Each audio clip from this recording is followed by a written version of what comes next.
भाई वीडियो में पढ़ने वाली बात होनी चाहिए, नाचिंग तो जैसे चला।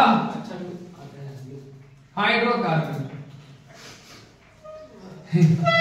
आप लोग को तो स्क्रिप्ट पता ही होगा क्या बोलने वाले हैं। हाइड्रोकार्बन बोलो, दो चीजों से बना होता है, हाइड्रोजन और कार्बन। पूरा स्क्रिप्ट याद है तुम लोग को, लेकिन क्या सिर्फ इन दोनों चीजों के बारे में बात करेंगे? नहीं।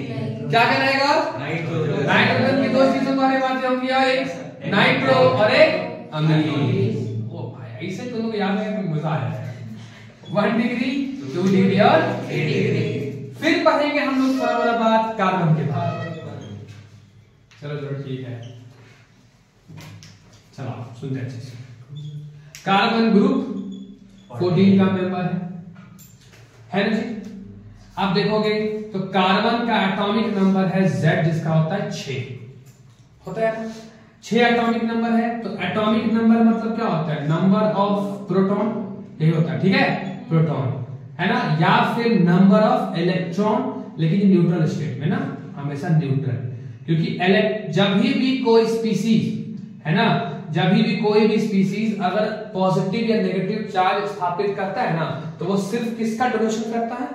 इलेक्ट्रॉन का। इसलिए याद रखिएगा चीज को कि यहां पर इलेक्ट्रॉन प्रोटॉन तब सेम होगा जब वो क्या चीज हो? न्यूट्रल हो।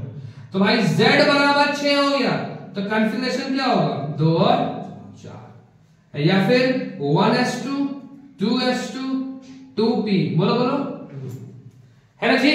This is general electronic configuration of carbon. क्योंकि कार्बन के पास 4 वैलेंस इलेक्ट्रॉन है, जिसका मतलब है या तो कार्बन 4 देगा तो वो खुश हो जाएगा, या फिर 4 इलेक्ट्रॉन वो लेगा तो खुश हो जाएगा। बट एक साथ 4 इलेक्ट्रॉन का लेन देन पॉसिबल नहीं है।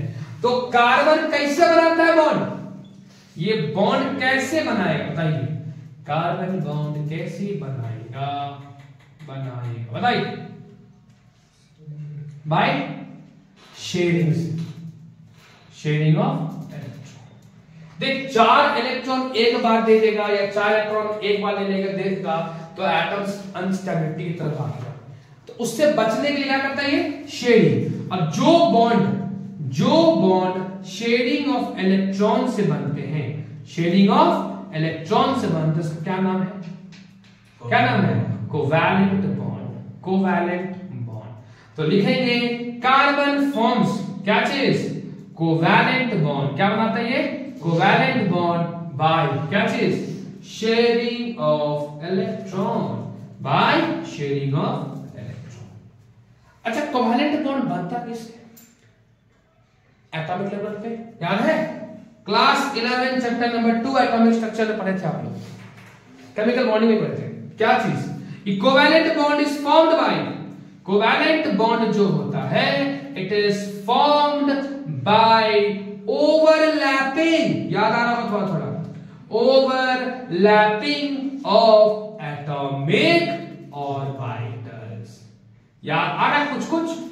एटॉमिक ऑर्बिटल्स ओवरलैप करेंगे तो क्या बनता है? एटॉमिक ऑर्बिटल्स ओवरलैप करके बनता है मॉलिक्यूलर ऑर्बिटल्स। याद है? Valence bond theory, molecular orbital theory पढ़ा देंगे, दिक्कत होगा तो बड़े बेसिक है, पता होना चाहिए इतना। अच्छा, कोवैलेंट बॉन्ड में कोई चार्ज तो होता नहीं होता, याद रखना। यहां पर इलेक्ट्रॉन का शेयर, जैसे CH4 है मान लेते हैं, तो कार्बन के पास कितना इलेक्ट्रॉन है बेटा? बोलो 4। यहां पर कोई एक ग्रुप आ जाएगा, जैसे हाइड्रोजन आ गया, ये कितना हो गया? खुश 4 के साथ। ये बोलेगा हाइड्रोजन 2 इलेक्ट्रॉन में खुश रहता है। सिर्फ हाइड्रोजन और हीलियम 2 ही ऐसा एलिमेंट है जो 2 में खुश होता है, बाकी सबको 8 चाहिए। देखो भाई बनाया आपस में 2 2 4 2 6 और 2 8। तो ये जो लेन देन से बॉन्ड बना है ना, जिसमें शेयरिंग हो रहा है इलेक्ट्रॉन का, है ना, उसको बोलते हैं कौन सा बॉन्ड?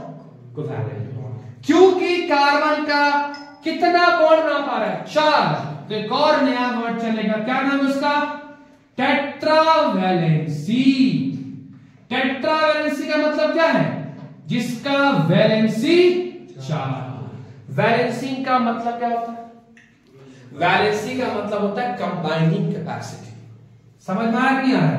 क्या उसका कंबाइन करने की क्षमता है, कंबाइनिंग कैपेसिटी। क्योंकि कार्बन एक साथ 4 एटम्स के साथ कॉम्बिनेशन कर सकता है, तो उसका कंबाइनिंग कैपेसिटी कितना होगा? 4। बात समझ में आया कि नहीं? कार्बन के आउटर मोस्ट में 4 इलेक्ट्रॉन था, बराबर। ये 4 ना दे सकता है ना ले सकता है, तो 4 क्या करिए? शेयर किया। अब ऐसा बॉन्ड जो शेयर से बने, क्या नाम है उसका? Covalent bond. कैसे बनता है? Overlapping of the atomic orbital. सब चीजें क्लियर हो चुकी है। अब क्योंकि यहां पर 4 बॉन्ड बन रहे हैं, तो उसका वैलेंसी कितना हो जाएगा? 4 मतलब टेट्रा, तो टेट्रा वैलेंसी। याद रहेगा, कोई दिक्कत नहीं।